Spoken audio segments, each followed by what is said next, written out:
lovely people, my name is Emma and today I'm going to be talking about books that I liked the premise of but I wish a different author had written.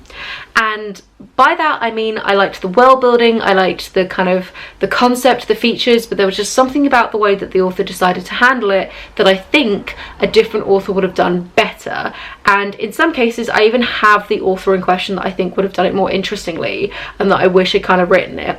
So the book that really sparked this off for me was I read Brave New World a while ago, which is one of the books and I will talk about it in a second, and I had a very lukewarm reaction to it, and my dad read it again recently and we were chatting about this. And my stance on Brave New World is basically, of the two iconic kind of dystopian future books, Brave New World and 1984, I think that 1984 is the much better written book, and I think that Orwell is fantastic. I've loved literally everything that I've read from him. But I think in terms of concept, I think that Brave New World is a much cooler idea and definitely has kind of explored things in a more interesting way. So in my ideal world, what I would do is I would take the premises of Brave New World and I would rewrite history so that Orwell wrote it instead and 1984 can just kind of sit in the corner there.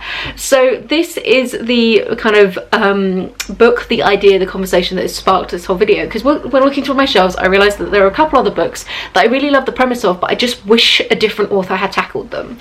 So like I said, 1984 Brave New World, that is one of them, but I wanted to talk about a couple more. Now, one that I thought was really interesting, really cool, but I do wish a different author had done it, is The Age of Miracles by Jane Wallace Thompson Walker. I always forget her name, I'm very sorry. And this is a YA kind of post-apocalypse book, which is where the Earth's rotation starts to slow down, so the length of the days get longer and longer and longer, and it is about how do we kind of handle that. And this is a YA book. It's really actually a coming of age story at its heart, and it's about a kind of teenager dealing with this sort of her well-being kind of rocked, her first sort of serious relationship, and kind of how does she see herself sort of fitting into the future as a whole. And so because of this, the book wasn't actually particularly interested in exploring anything to do with kind of the science between how this like genuinely would impact our world. But for me, one of my favorite things about really kind of intense sort of post-apocalyptic stuff where there is some kind of big natural disaster event is actually finding out about some of the science and like, could this legitimately happen in our world and what would happen if it did. So Jane's kind of complete ignoring of any of the science behind it, like it briefly gets mentioned a little bit on like the TV in the background, but the teenage girl completely ignores it, for me felt really frustrating and felt like it was a lot of kind of information left on the table that I didn't get to really experience. So as much as I kind of enjoyed the book, I do wish somebody else had tackled it. In terms of who, I'm not really 100% sure. Maybe somebody like Naomi Alderman, who wrote The Power, or maybe Becky Chambers, who does like a lot of research into her kind of world building when it comes to her sci-fi, or maybe like N.K. Jemisin, who has done like some really incredible world building there and probably would put like a lot of energy into checking the science out for these kind of things, or even like maybe Sylvain Nouveau, who wrote the incredible Themis Files trilogy that has like a lot of information about sort of science, biology and linguistics. Maybe Sylvain Nouveau should have written this. But basically I just really wish somebody would take this concept and redo it, but this time with all of the details probably from like a scientist's perspective of what was going on and how it would impact, and I would absolutely adore that. One that I enjoyed but I do wish was done differently is Smoke by Dan Vyleta. Oh, I should have looked that up beforehand. Sorry, Dan. So this is actually a book that I read a very long time ago now, because it was one of the books that got me back into reading. So for that, I will be forever grateful for it. And it is kind of a gothic historical fiction, but it is in a world where when you sin and when you think sinful thoughts, like your body kind of emits this kind of smoke. So the purest of the people in society will wear like really white, clean shirts that will then show it up. The idea of London's pollution is actually from like all the depravity and morality and filth in it, and it really is playing around with those ideas of like cleanliness and sort of to a certain extent outward appearance and how you look being an accurate reflection of like internal moral compasses. So fantastic idea, ridiculously cool, totally on board with this. But for me, the thing that really let this book down was the point of views.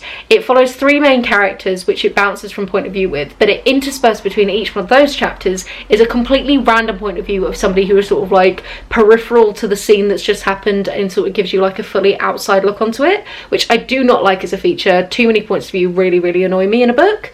Also, the plot hinges on multiple occasions on massive miscommunications and kind of misunderstanding from some of the main characters, and I think that's a really, really, really lazy plot device. So, cool idea though, and I think one that definitely was completely underexplored when it came to like how would this work in terms of sort of ethics, morality, and what does it mean for like meta ethics, because how is the body deciding what is or isn't kind of morally good or bad? Is it if you just think the thing is bad, then your body emits the smoke? Can you control it? Could you have kind of a sort of sociopathic kind of tendency where you could completely control these things? So you could have some guy like killing somebody but then not emitting any smoke at all. Like, how does it connect with your own conceptions of morality? Or is it pitching this idea that like something else, there's like an othering in the world, some kind of biological idea that morality is entirely independent to human beings, like conceptions of it, and your body will tell you when you're doing something wrong regardless of how you feel about it? So given this, I think that somebody like a Laura Purcell or a Sarah Collins could do something very interesting with this. I think that you really need somebody who has got kind of that stronger background in the kind of gothic historical context, and I think that they would be able to run with this one a little bit more and really explore it and have fun with it. And then the final one I'm going to talk about today is The Heart Goes Last by Margaret Atwood, and this is basically again kind of like dystopian future where everything's really gone to hell, economically speaking. Everybody's in like extreme poverty, and there is this experiment put forward, like social experiment put forward by the local government, where they're going to have a kind of commune compound area where 50% of the time you spend your time in prison, and then the other 50% of the time you are a free person in society who works to control the people in that prison. So the idea is you are creating jobs, you don't need as much of the space because people will share houses, because 50% of the time they'll be in this prison complex, which is much smaller, doesn't need as much space, and the prisons can be used to make things that they then kind of send out. So interesting as a concept. Kind of, I like the idea of let's explore sort of what does it mean to be in a prison, how much is it connected to committing a crime. You've almost got some kind of like Zimbardo Stanford prison experiment potential exploration there, although that is a deeply problematic psychological experiment. You're Wrong About Her is a great episode on it, go listen to that, the podcast. Anyway, that's not what we're talking about today. As well as like conversations about like would it actually work, and like what kind of conception of like humanity would that be in the long run.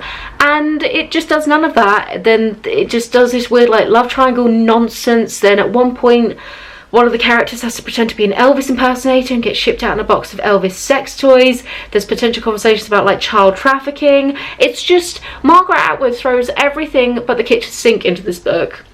It's nonsense, it makes no sense, and it was one of my like worst reads of 2019, I think was when I read it. It was honest to God awful. But like the idea is still there, and I would love somebody else to take it on. And this one, I don't really know exactly who I would want to take on. I love that I say this and then I like immediately turn to scan my bookshelves as if I can see an author.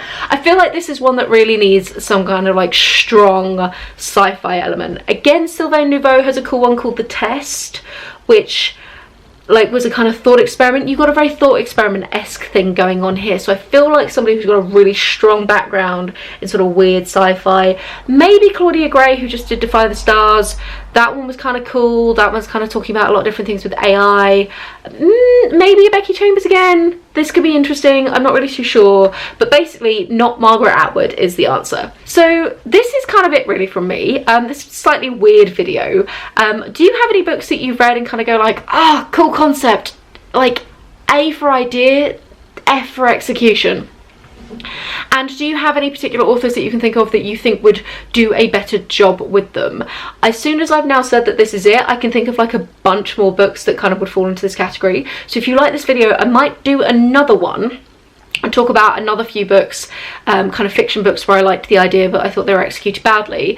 And if you also like this video and you want my like non-fiction takes of subject matter that I thought was interesting but for whatever reason I don't think the author was particularly well equipped to handle it, whether it came to like their academic background or just the particular sort of stance they took on it, please do let me know in the comments down below. Also, your question of the day is, do you have any pets, and if so, what are they called and what are their nicknames? I'm enjoying my random questions of the day. We're leaning into this now. So that's it from me. Have a wonderful reading week and I will chat to you soon. Bye.